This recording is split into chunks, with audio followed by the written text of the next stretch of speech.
छोट्या कृषीवची भाऊबीजेच्या दिवशीच बोरवलीला झाली होती, कारण त्या दिवशी होता त्याचा बर्थडे, त्याच्यामुळे दोन्ही एकाच दिवशी झालं होतं। तर छोटी दीदी सिद्धी आणि मोठी दीदी ऋतू दीदी अशी दोघींची भाऊबीज झाली। आणि आज आम्ही सगळे निघालो ठाण्याला, कारण आमची ठाण्याची भाऊबीज बाकी होती। तर आता माझे दोन्ही पुतणे ठाण्याला राहतात, तर आम्ही तिकडे निघालोय भाऊबीजसाठी। पहिल्यांदा आम्ही मोठ्या पुतण्याकडे चाललोय, तर आता आम्ही आलोय राहुलच्या घरी। तिथे गेल्यावर ऋतूने सुंदर अशी रांगोळी काढली आणि भाऊबीजेची तयारी सुरू केली। सो आमचे गणपती बाप्पा असे बसलेले, आता यांची ओवाळणी होणार आहे।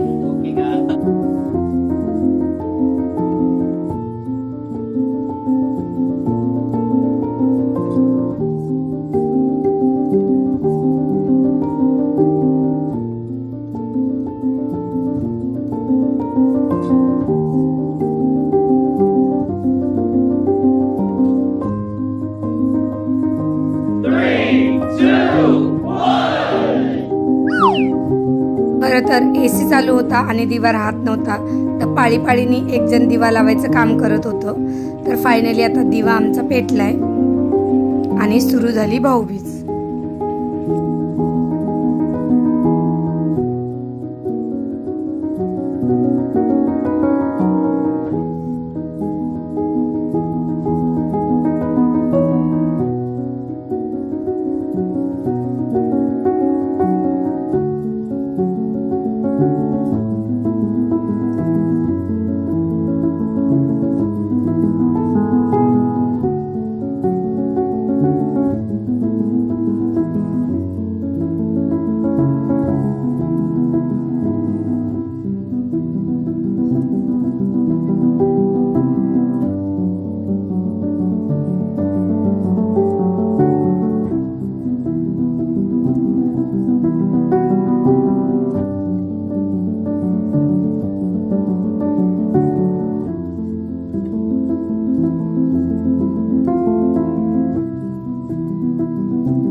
सिद्धी आणि ऋतूची भावाला भाऊबीज झाली। आता आमच्या छोट्या स्वराजची भाऊबीज सुरू झाली, कारण त्याच्याही बहिणी गावावरून आल्या होत्या, म्हणून आता स्वरूची भाऊबीज पाहूया।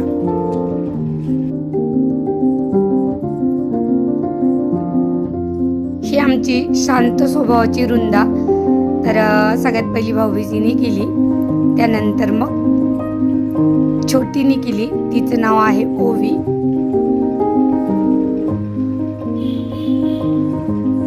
तर आता ओवीनी दादाला ओवाळून घेतले आणि आता आमची शिवानी राहिली आहे, तर ती येत होती तोपर्यंत यांनी भाऊबीज करून मस्त फराळावर ताव मारलाय सगळ्यांनी।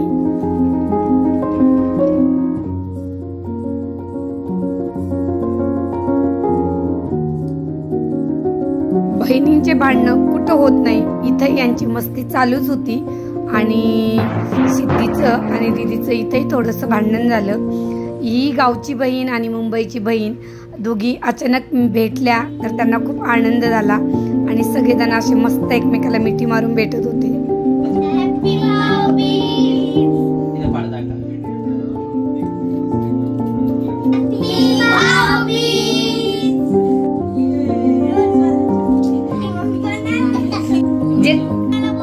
हा बोल।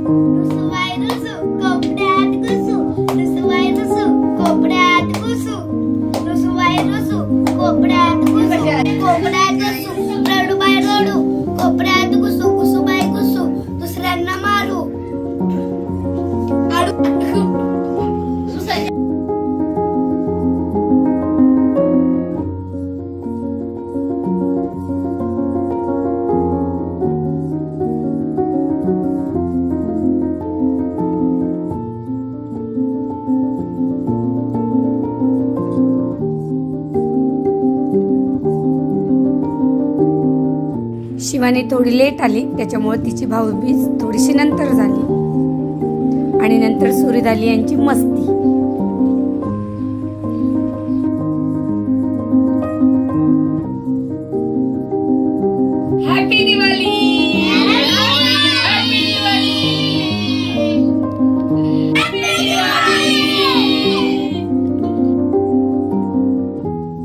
यानंतर सगळे एकत्र होते म्हणून रितू बोलली आपण एकत्र रील काढूया. आमची रितू आहे रील मास्टर. तिचंही इंस्टाग्राम आणि यूट्यूबवर स्वतःचं चॅनल आहे रितू व्लॉग्स म्हणून.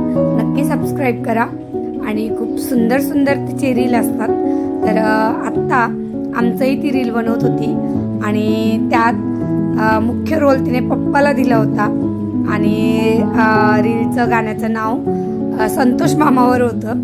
तर आपण त्याचाही एन्जॉय घेऊया आणि हे रील तिने पोस्टही केलेलं आहे. तर तुम्ही ते नक्की पहा. आणि ते रील तयार करण्याआधीची आमची किती लगबग आणि किती तयारी चालू होती. कोणतीही गोष्ट सोपी नसते. आधी ती समजावून सांगावं लागते आणि मग ती प्रत्यक्षात उतरते आणि असं खूप हसी मजाक करून हे रील आमचं तयार झालं. पप्पाला समजावून सांगताना रितूची दमछाक झाली आणि आम्ही हसून हसून एकदम जार झालोय.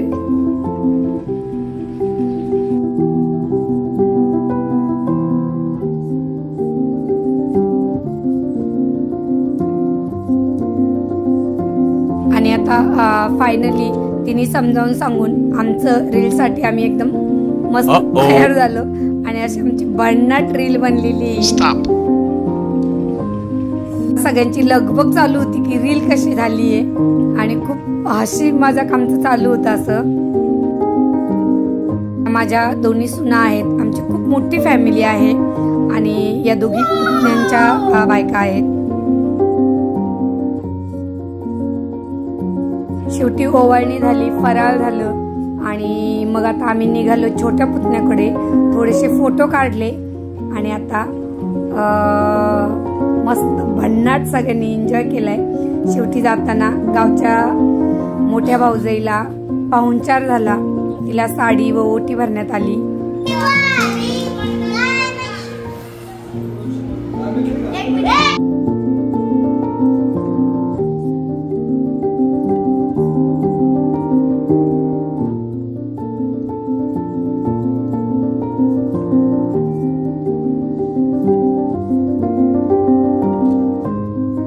मोठ्या पुतण्याही ठाण्यातच जवळच राहत होता. मग त्याच्याकडे आलो कारण आम्हाला इकडे जेवायचं होतं म्हणून आम्ही आधी मोठ्याकडे गेलो, नंतर छोट्याकडे आलो. इकडे मुलांची धमाल चालू होती आणि सगळेजण एकत्र फटाके फोडत होते. तर आमचंही लक्ष होतं कारण मी समोरच होती.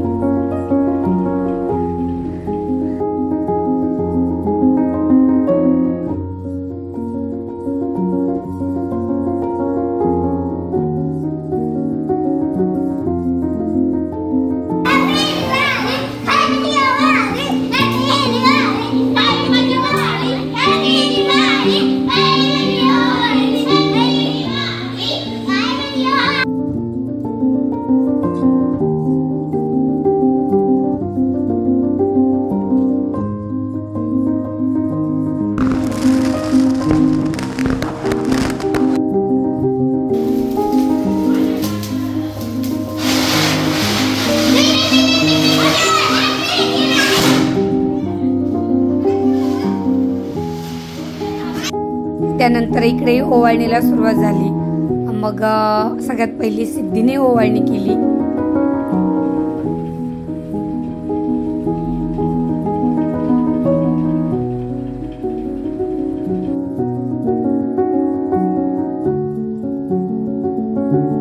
त्यानंतर रितू दिदीची ओवाळणी झाली. रितू आणि सिद्धीची ओवाळणी झाल्याच्या नंतर मग लहानग्यांनी सगळ्यांनी स्वप्नीला ओवाळलं. हा माझा छोटा पुतण्या. ओवाळणी झाल्यावर बहिणीच्या पाया पडणारा, नेहमी बहिणींकडून आशीर्वाद घ्यावा असा हा माझा पुतण्या स्वप्नील याने आजही त्याचा क्रम चुकवला नाही आणि आता मुलींकडून तो ओवाळणी करून घेतोय.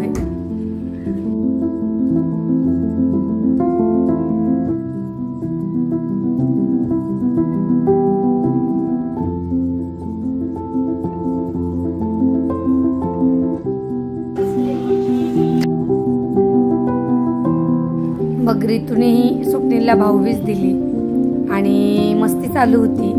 आता आमची रुंदाई ओवाळत होती. त्यानंतर आमची छोटीशी ओवी तिनेही ओवाळून घेतले आणि अशा पद्धतीने आमची स्वप्नीलची भाऊबीज इथे पूर्ण झाली.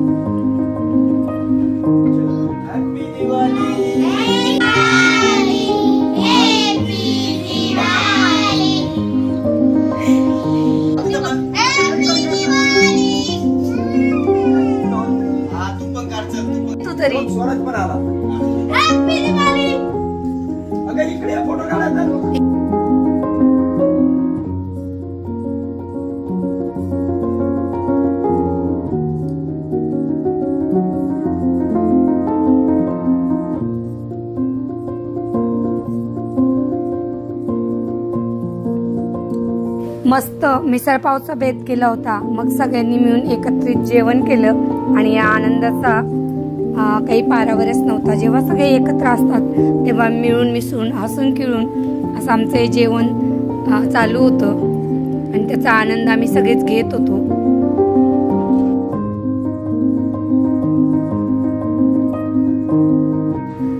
छोटी सून आणि लेकाने आग्रह करून आम्हाला वाढले.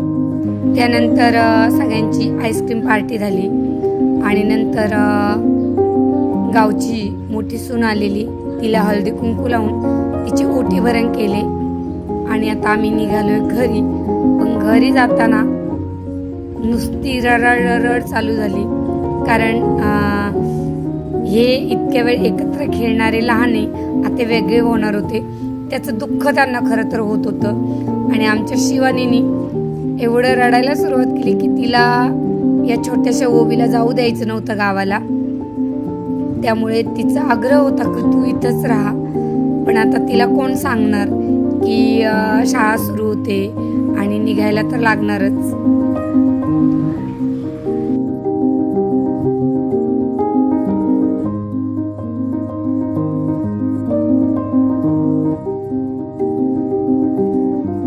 जाताना मुलांना खाऊसाठी पैसे दिले आणि आम्ही निघालो. पण शिवानीचा चेहरा एवढा रडवेला होता आणि ती नंतर खरंच अगदी मोठ्याने रडायला लागली.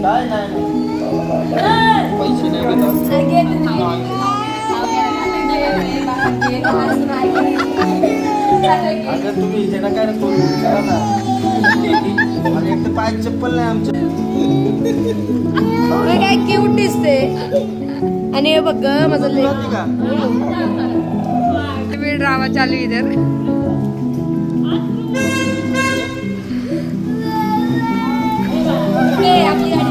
शेवटी शिवानी रडतच होती. तिला रडतच निरोप देऊन आम्ही निघालो. नंतर मग थोड्या वेळाने ती शांत झाली, तिचे फोनही आले, पण फोनवरही ती नाराजच होती. तर कसा वाटला तुम्हाला हा आमचा आजचा व्लॉग आणि आमच्या एकंदरीत कुटुंबाची ही भाऊबीज आवडली असेल तर लाईक करा, शेअर करा, सबस्क्राईब करा.